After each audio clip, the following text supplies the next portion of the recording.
Welcome back to Trisha's kitchen. ನಾನಿವತ್ತು ಹೆಲ್ತಿಯಾಗಿರೋಂಥ ಒಂದು ಬಾಳೆ ದಿಂಡಿನ ಜ್ಯೂಸ್ ಮಾಡೋದು ತೋರಿಸ್ತಾ ಇದ್ದೀನಿ. ಯಾವ ಥರ ಮಾಡೋದು ನೋಡಿ. ಈ ಥರ ಬಾಳೆ ದಿಂಡಿಂದು ಒಂದು ಸ್ಟೆಮ್ ತಗೊಂಡು ನಮಗೆ ಜ್ಯೂಸ್ಗೆ ಎಷ್ಟು ಬೇಕಷ್ಟು ಈ ಥರ ಕಟ್ ಮಾಡಿ ಇಟ್ಕೊಳ್ಳಿ.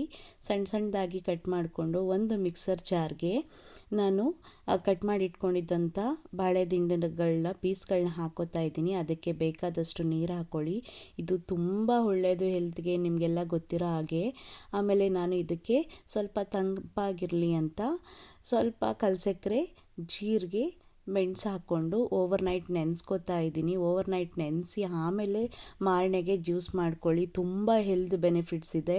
ಕಿಡ್ನಿ ಸ್ಟೋನ್ ಆಗಿರಲಿ, ಪ್ರತಿಯೊಂದಕ್ಕೂ ಇದು ತುಂಬ ಹೆಲ್ತಿ ಆಗಿರುತ್ತೆ. ತಿಂಗಳಿಗೊಮ್ಮೆ ಈ ಥರ ಮಾಡ್ಕೊಂಡು ನೋಡಿ. ಚೆನ್ನಾಗಿ ಮಾರ್ನಿಂಗ್ ಆದಮೇಲೆ ನಾನು ಮಿಕ್ಸಿಗೆ ಚೆನ್ನಾಗಿ ರುಬ್ಕೊಂಡು ಈ ಥರ ಸೋದಿಸ್ಕೋತಾ ಇದ್ದೀನಿ.